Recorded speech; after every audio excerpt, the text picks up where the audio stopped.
Blood, sweat, and respect. The first two you give, the last one you earn. Let's get out and earn it. Daily. Do you know how many people tweet hustle and work 6 hours a day?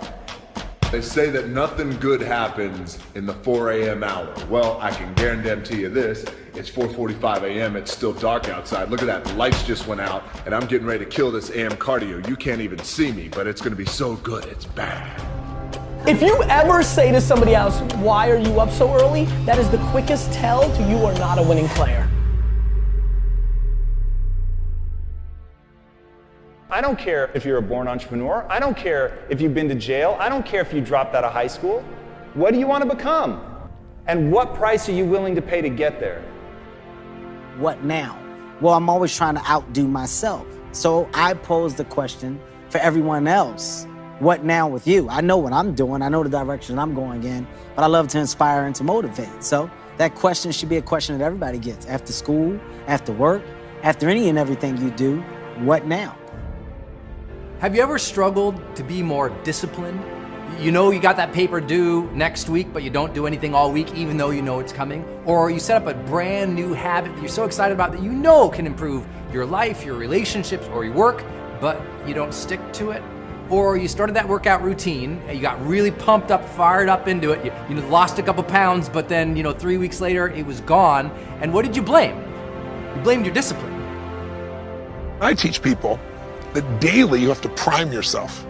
You have to do something for 10 minutes minimum. If you don't have 10 minutes, you don't have a life. Every day selling myself. I'm gonna write a New York Times best-selling book, okay? I'm gonna speak to tens of thousands of people. I'm gonna help millions of people on planet Earth. I'm literally reminding myself every day. When I wake up in the morning, I write my goals down. When I go to bed at night, I write my goals down. It's the first thing and the last thing I do every day. I've been doing that for 25 years.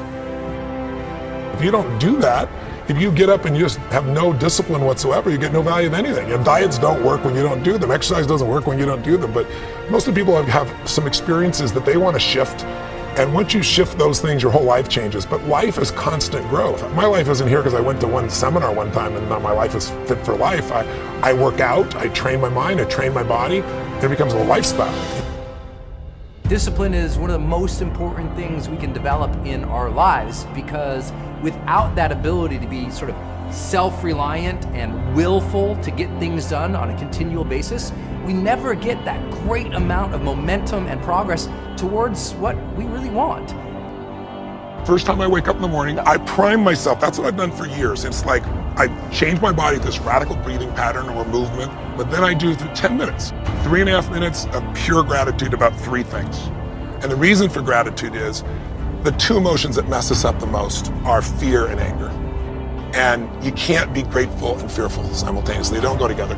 And then I do 3 minutes of my 3 to thrive. What are 3 outcomes or results I'm really committed to, and I see them as done and fulfilled. The first idea is to emotionally engage with that dream each morning of your life. See, a lot of people don't actually struggle with the discipline part in terms of the doing the thing. It's that they're not getting revved up to do the thing. In other words, we got a problem with motivation, not necessarily just discipline. Where does motivation stop and start? Everybody's got a different answer, but here's what I can tell you.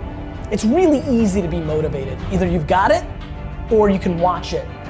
It's really hard to execute. It is the variable that separates people.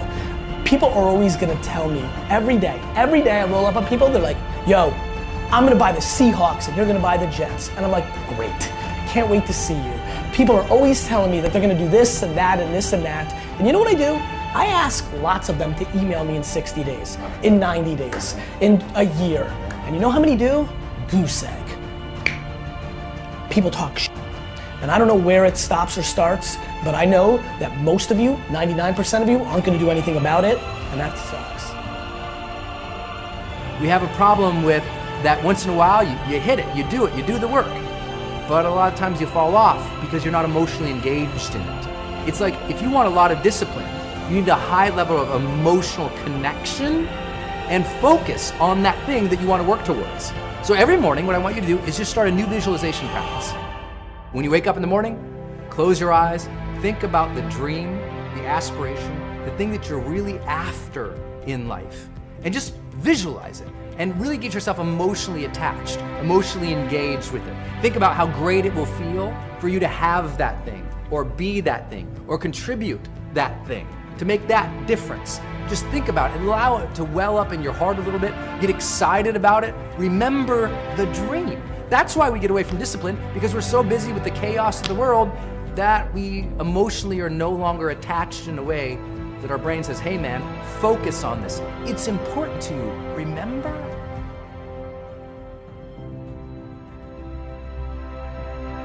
I think the people that have made those mistakes and that have went through those crazy changes are people that have put themselves in a position to not grow. So why go backwards? You're supposed to progress, you're not supposed to digress. The reason a lot of people don't have discipline in their life is they're letting their day be ruled by randomness.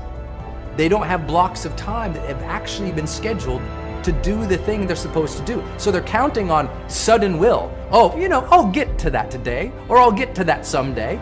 And of course, someday turns into never, and then they start blaming their discipline. It's not their discipline, it's the lack of a calendar that says, do this now. So schedule what you must make happen, and you'll suddenly find yourself, wow, I'm so disciplined. You need to have scheduled blocks of time where that discipline happens every day, and that's the only thing that happens. Look, you can always do something every day towards your dreams. And if you believe that, it could be just something small. It could be doing a little bit of research, journaling, taking that action, creating that presentation, making that call, whatever it is for you. You can do something every day. As Ralph Waldo Emerson said, do not go where the path may lead. Go instead where there is no path and leave a trail. It's never going to make sense. It's never going to be obvious. You're never going to walk out your door and see the obvious way that you want to go. And if you do, it's a trap. If you do go down the path that's already laid for you, it's going to take you to all the destinations that are already known. It's going to take you to all of the places that instinct drove the people before you. But if you want to go somewhere unique, if you want to go somewhere that only you would go, if you want to create something new and really live a life that was meant for you, because it's literally crafted by you, you have to take the first steps on faith. And as Rumi said, as you start to walk out on the way appears. So as you're looking at the choices that are before you, where you've got a path that's well trodden, you've got a path that literally is invisible and won't become something until you step on it, you have to understand that that's what this life is meant to be, and that the only frustration that you will look back on with tremendous regret is knowing that you did what was easy, even though it wasn't you. There's some mechanism inside of us. There's something that wants us to walk a path that's never been walked before. And the thing that makes it so hard is right now inside of you is a desperate desire for that to be easy. But it's not going to be easy. It's going to be hard. You're going to fail. You're going to stumble. You're going to fall on your face. And thank God. Because as Muhammad Ali said, only a man who knows what it's like to be defeated can reach down to the bottom of his soul and come up with the extra ounce of power it takes to win when the match is even. So what you have to ask yourself is, what do you want? Do you want it to be easy? Do you want the path to be well-worn? Or do you want the path to be yours? Do you want to know that inside of you is something that you can reach into and grab, and that will be there at the moment that you most need it? Do you want to know that you're that type of person? Because if you do, you have to be willing to walk the path that doesn't exist. You have to be willing to tread through the brambles. You have to be willing to fall, because it is in that process of failure and pain and agony and suffering that you will become. That's the process that will make you you. That's the process that will shape you. It's the suffering that gives you the reserves to draw on when you need them most. So when you ask for safety, when you ask for ease, know that you're saying a prayer for weakness.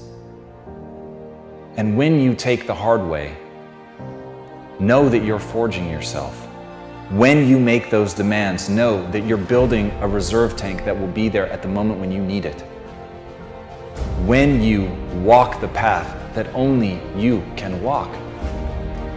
Know that you're living the life that you were meant to live. And that, my friends, is how you become the you worth becoming.